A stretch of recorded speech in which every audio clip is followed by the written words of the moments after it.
It was one of those gray Tuesday mornings in London when the air felt heavy and cold. The kind of day that made people walk faster and pull their coats tighter. Through the quiet streets of Westminster, a man walked with his massive dog by his side. The dog was a Rottweiler, black and tan, weighing more than most grown men. Its name was Thunder, and it was known throughout the neighborhood for its size and aggressive nature. The man holding the thick chain leash was someone locals had learned to avoid.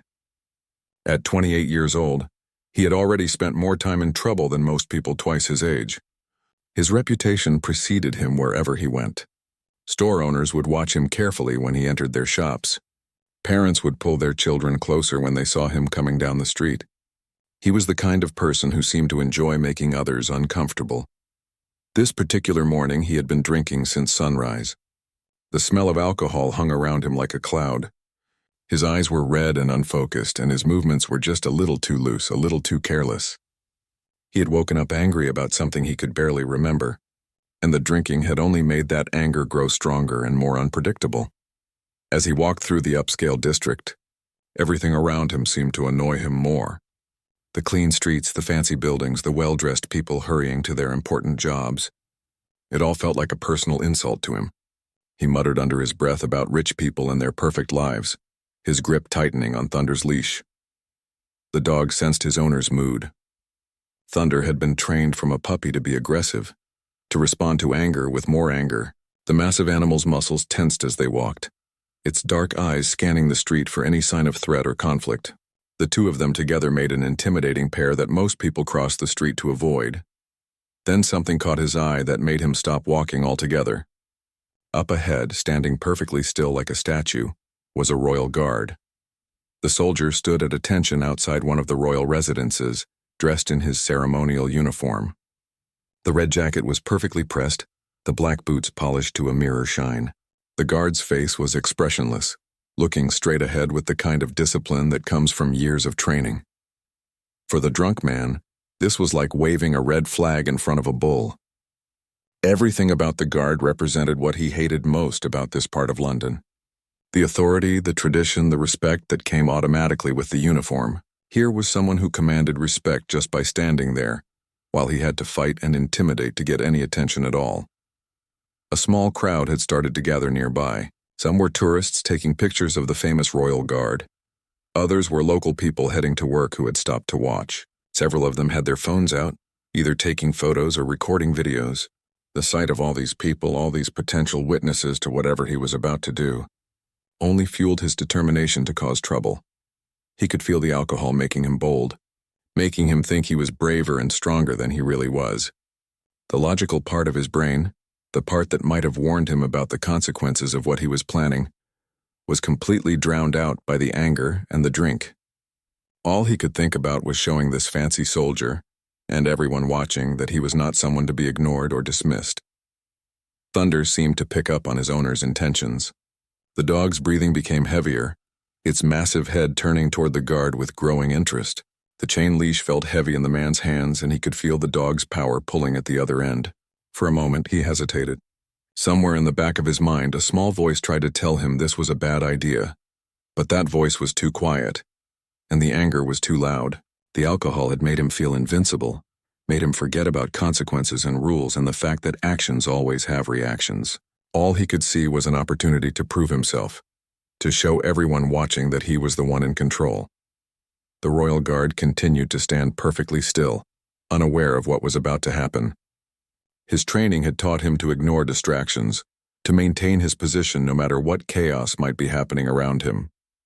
He had dealt with drunk tourists, angry protesters, and confused visitors before.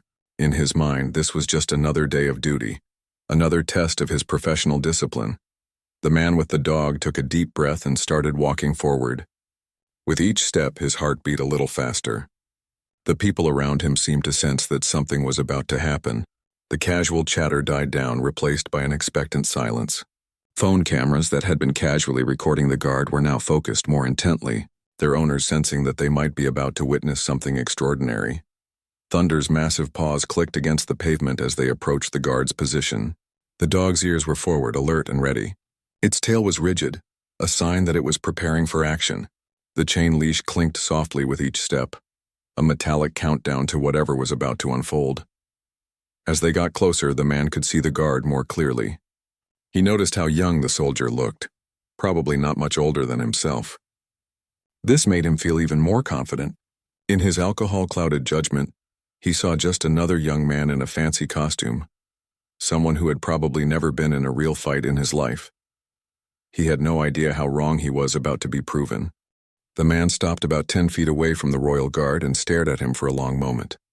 The guard continued to look straight ahead, his face showing no emotion, no acknowledgement that anyone was even there.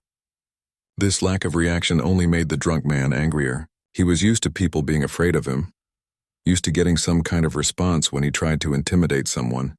"Hey," he shouted, his voice echoing off the stone buildings around them. "I'm talking to you, fancy boy." Still nothing.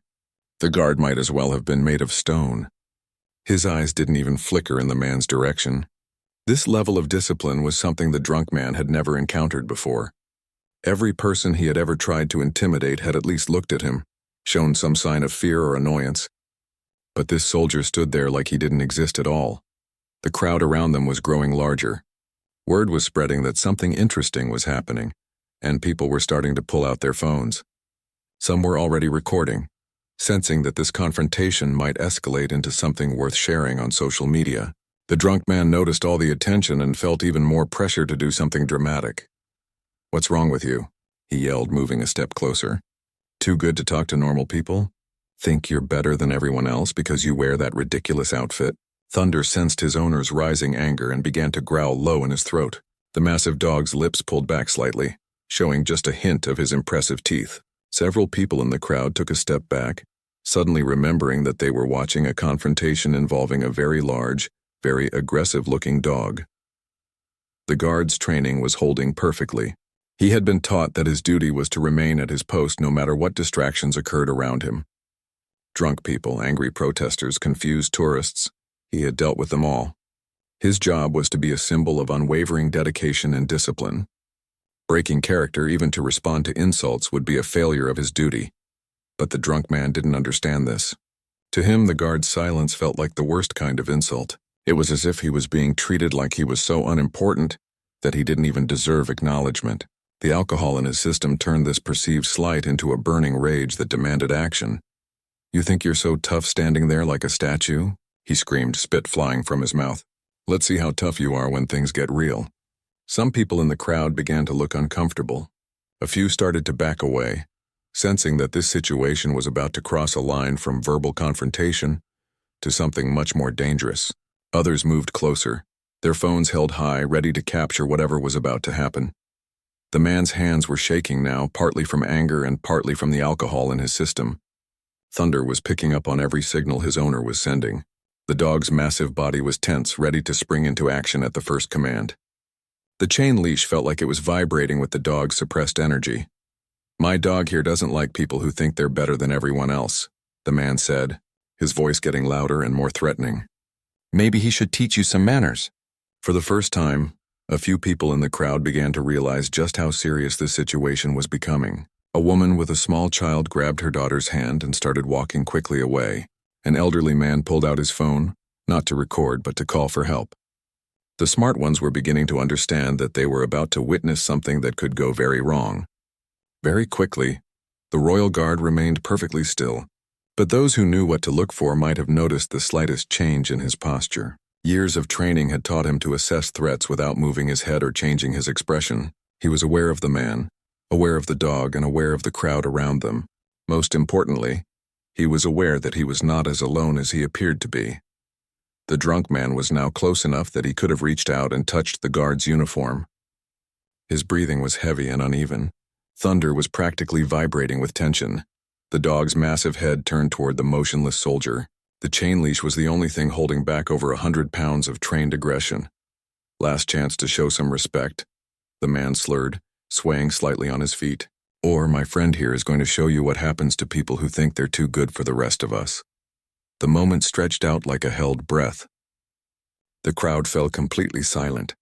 Even the normal sounds of London traffic seemed to fade away. Everyone watching knew they were about to witness either a backing down or an escalation that would change everything. The guard's silence continued, absolute and unbreakable. His duty was clear, his training was complete, and his discipline was perfect. He would not be moved by threats, insults, or intimidation. He was exactly what he appeared to be, an immovable symbol of duty and honor. This was the final straw for the drunk man. In his alcohol-clouded mind, he had given the guard every chance to back down, to show some kind of fear or respect. The continued silence felt like the ultimate insult, a challenge that could not go unanswered. His hands moved to Thunder's collar, fingers working at the heavy chain that kept the massive dog under control. The people closest to him realized what was about to happen and began backing away more quickly. Several voices in the crowd called out warnings, but they were too late to stop what had already been set in motion. "You want to play statue?" the man shouted, his voice cracking with rage. "Let's see how long you can stand still when you're dealing with a real threat." The chain leash hit the ground with a metallic clang that seemed to echo forever in the sudden silence. The moment Thunder was released from his chain, everything changed. The massive Rottweiler, freed from the restraint that had been holding back all his aggressive energy, launched himself toward the royal guard with frightening speed. His powerful legs pushed off the pavement with explosive force, sending his 130-pound frame flying through the air like a black and tan missile. The crowd gasped in unison. Several people screamed. This was exactly what everyone had feared would happen, but seeing it actually unfold was still shocking. The drunk man stood back with a satisfied grin on his face, certain that he was about to see the stoic guard finally break his perfect composure. In his mind, there was no way anyone could remain calm with that much raw aggression coming straight at them. But something amazing happened in the next 3 seconds. Something that would be replayed on social media millions of times and talked about for years to come. The royal guard moved. What the drunk man didn't know, what none of the crowd could have guessed, was that the young soldier standing so perfectly still in his ceremonial uniform was far more than just a ceremonial figure. Before joining the royal guard, he had served 3 tours of duty in some of the most dangerous places in the world. He had been trained by the best military instructors, had faced real combat situations, and had learned skills that most people couldn't even imagine. As Thunder flew through the air toward him, the guard's training took over completely. His mind shifted into combat mode, analyzing the threat and calculating the best response in a fraction of a second. Years of experience dealing with aggressive military working dogs, combined with hand-to-hand combat training, gave him exactly what he needed to handle this situation. Instead of freezing in fear or trying to run away, the guard moved with the fluid precision of someone who had done this kind of thing before. As Thunder reached him, the soldier sidestepped with perfect timing, his movements so smooth they looked almost like a dance. The dog's momentum carried him past where the guard had been standing just a moment before. But the guard wasn't finished. In one continuous motion, he reached out and caught Thunder's heavy leather collar as the dog flew past him. Using the animal's own speed and weight against him, he guided the confused Rottweiler toward the ground in a controlled takedown that was as impressive as it was gentle. Thunder found himself pinned to the pavement, not roughly or violently, but with the kind of precise control that left him completely unable to move while keeping him perfectly safe. The guard's hands were positioned exactly where they needed to be to control the powerful animal without causing any injury. It was the kind of technique that took years to master and could only be performed by someone with extensive training. The entire sequence had taken less than 3 seconds. One moment Thunder was flying through the air like an unstoppable force, and the next he was lying on the ground completely subdued, making soft whimpering sounds that showed he was confused but unhurt. The crowd was stunned into complete silence. People who had been backing away in fear now stood frozen, their phones still recording but their minds struggling to process what they had just witnessed. The drunk man's confident grin had vanished, replaced by an expression of shock and disbelief. The royal guard had not only stopped what seemed like an unstoppable attack, but he had done it while making it look easy. His uniform was still perfectly straight, his cap still perfectly positioned on his head. Apart from the fact that he was now holding down a very large dog, he looked exactly the same as he had before the attack began. Thunder, despite his size and training for aggression, seemed almost relieved to be under the control of someone who clearly knew what they were doing. The dog's breathing was heavy but calm, and his earlier growling had stopped completely. It was as if he recognized that he was in the hands of someone with superior skills and experience.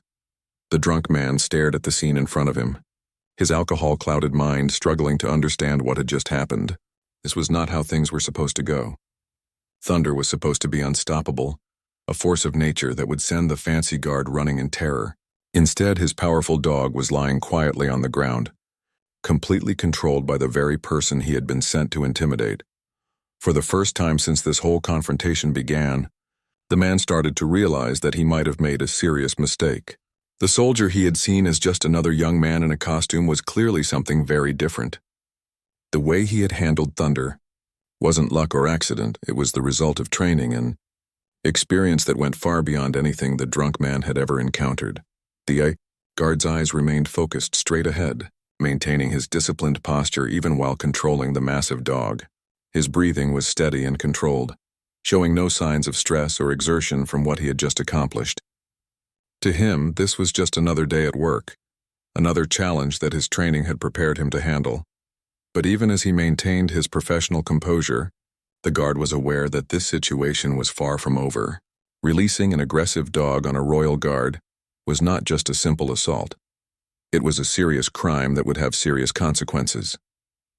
And while the drunk man was still processing what had just happened, other people were already taking action. The crowd around them was no longer just a group of curious onlookers. Several people had their phones out, but now they were making calls rather than recording videos.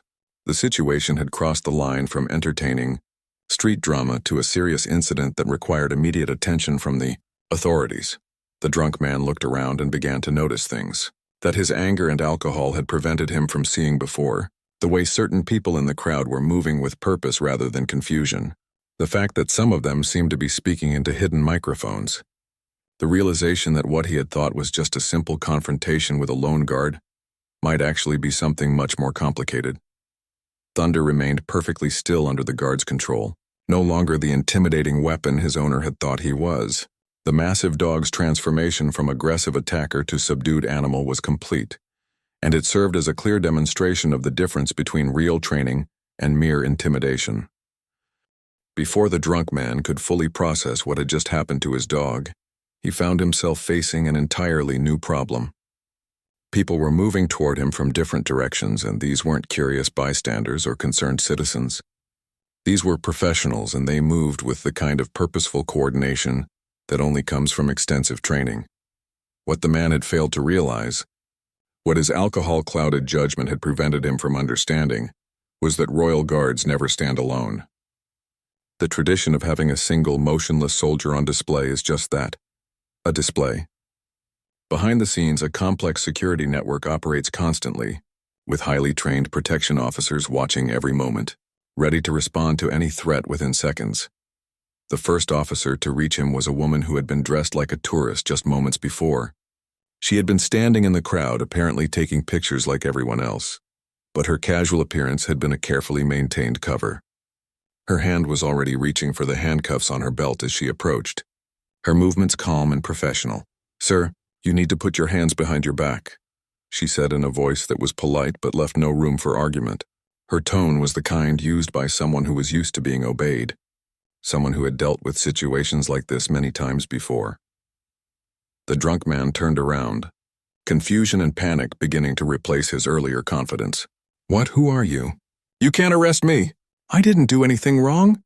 But even as he protested, more officers were appearing around him.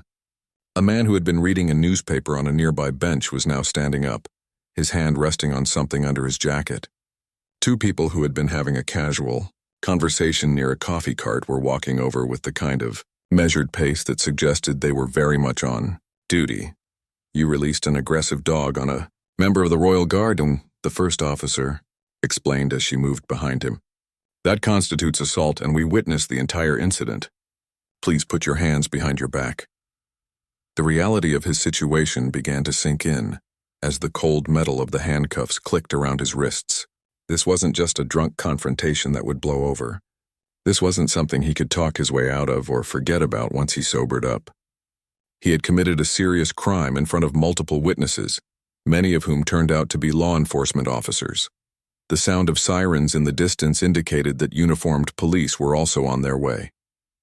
The protection officers had already called for backup the moment the confrontation began, following protocols that ensured any incident involving the Royal Guard would be handled with maximum efficiency and minimum delay.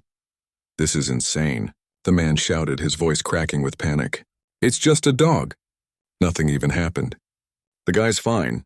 One of the male officers stepped forward, his expression serious but calm. "Sir, releasing a dangerous animal on another person is a criminal offense regardless of whether that person was injured. The fact that the guard was able to protect himself doesn't reduce the seriousness of your actions." As they waited for the uniformed police to arrive, the officers began the process of securing the scene. The Royal Guard remained at his post, still maintaining perfect control of Thunder, who continued to lie quietly on the ground. Other protection officers were taking statements from witnesses and ensuring that all the video evidence was properly preserved. The crowd had grown even larger as word of the incident spread. People were arriving from all directions, drawn by the sirens and the obvious police activity. Many of them had their phones out, recording everything that was happening. The drunk man's moment of aggression was being documented from multiple angles, creating a permanent record that would follow him for years to come. When the marked police cars arrived, their blue lights flashing, the transfer of custody was smooth and professional.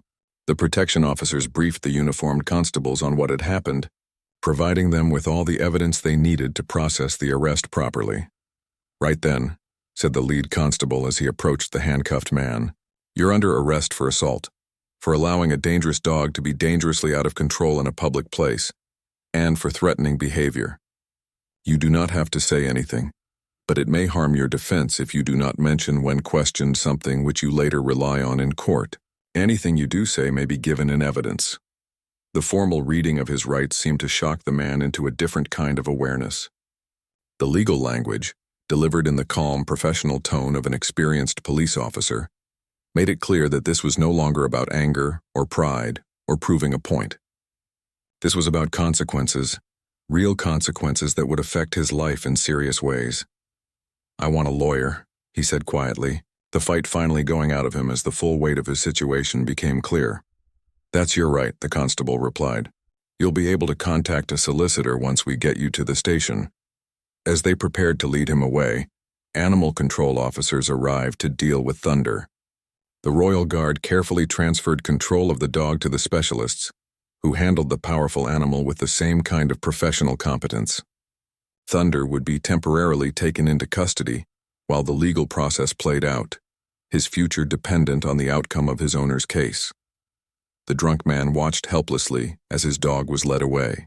Thunder, still calm from his encounter with the guard, went quietly with the animal control officers. For the first time since this whole incident began, the man seemed to truly understand what he had lost in those few moments of drunken anger. "This isn't fair," he mumbled as the police prepared to put him in the back of their vehicle. "I was just trying to make a point." The constable paused for a moment before responding. "Sir, the point you've made is that actions have consequences. That's a lesson that's going to cost you quite a bit to learn." As the police car pulled away with the arrested man in the back seat, the Royal Guard was finally able to return to his normal duties. He straightened his uniform, adjusted his cap, and resumed his position as if nothing had happened. To the casual observer, he once again appeared to be nothing more than a ceremonial figure, standing perfectly still and staring straight ahead. But everyone who had witnessed what just happened knew better. They had seen what lay beneath the ceremonial uniform, the real training and skill that made the Royal Guard far more than just a tourist attraction. The drunk man's attempt at intimidation had revealed not his own power, but the quiet strength of those who serve with genuine honor and discipline. 6 months later, the man sat in his small prison cell staring at the gray walls that had become his world. The magistrate had not been sympathetic during his sentencing hearing. 18 months for assault, dangerous dog offenses, and threatening behavior. It was a sentence that reflected the serious nature of what he had done, regardless of his claims that he had just been trying to make a point. The video of his confrontation with the Royal Guard had spread across the internet like wildfire. Within hours of being posted online, it had been viewed millions of times. News outlets picked up the story, Social media platforms were flooded with commentary, and the incident became a global talking point about respect, consequences, and the difference between real strength and fake intimidation. But the viral fame was not the kind he had imagined when he first noticed all those phones recording his confrontation. Instead of looking like the tough guy he thought he was, the videos showed him as exactly what he had been, a drunk man making terrible decisions and facing the swift consequences of his actions. Comment sections were filled with people mocking his failed attempt at intimidation and praising the guard's professional response. The worst part was how quickly the internet had identified him. Within days, his name, his criminal history, and details about his life were being shared across multiple platforms. He had become known as the guy who tried to intimidate a royal guard, and that reputation followed him everywhere. Future employers would Google his name and find the videos. Potential relationships would be affected by his online notoriety. His moment of drunken anger had created a permanent digital record that would haunt him for years. His family had been devastated by the incident. His mother, who had always defended his behavior despite his long history of trouble, finally admitted that she was ashamed of what he had done. His father stopped taking his calls from prison. Friends who had once thought his aggressive attitude was amusing now avoided being associated with him. The respect he had thought he commanded through intimidation had vanished completely, replaced by embarrassment and disappointment. Thunder's fate had been one of the hardest parts of the whole ordeal. The court had ruled that the dog could not be returned to his original owner, given the evidence that he had been trained for aggression and used as a weapon. Instead, Thunder was placed with a specialized rehabilitation program that worked with aggressive dogs, teaching them new behaviors and preparing them for placement with experienced, responsible owners. The transformation had been remarkable. Under proper care and training, Thunder's aggressive tendencies had largely disappeared. He learned to play, to respond to positive reinforcement, and to interact safely with both humans and other animals. The massive Rottweiler, who had once been a symbol of intimidation, became a gentle companion who brought joy to his new family. It was a change that highlighted how much of his previous behavior had been the result of poor training rather than natural aggression. Meanwhile, the royal guard who had handled the incident with such skill continued his duties with the same quiet professionalism he had always shown. The incident had brought him some recognition. His superiors had commended him for his handling of the situation, and several military publications had written articles about the importance of the real training that lay behind the ceremonial roles of the royal guard. But for the guard himself, the incident was simply part of his job. He had been trained to handle threats, and when a threat presented itself, he had responded appropriately. The viral fame that followed was something he endured rather than enjoyed, preferring to let his actions speak for themselves rather than seeking attention or credit for doing what he saw as his duty. The incident had become a teaching moment that was shown in training academies and discussed in professional development courses. It demonstrated perfectly the difference between real strength and false intimidation, between professional competence and amateur aggression. Security professionals around the world studied the video to understand how proper training and discipline could turn a potentially dangerous situation into a controlled outcome. For the broader public, the story served as a reminder about the nature of consequences. Social media was full of discussions about how a few moments of poor judgment could change someone's life forever. Parents used the story to teach their children about the importance of thinking before acting. Teachers discussed it in classes about personal responsibility and the rule of law.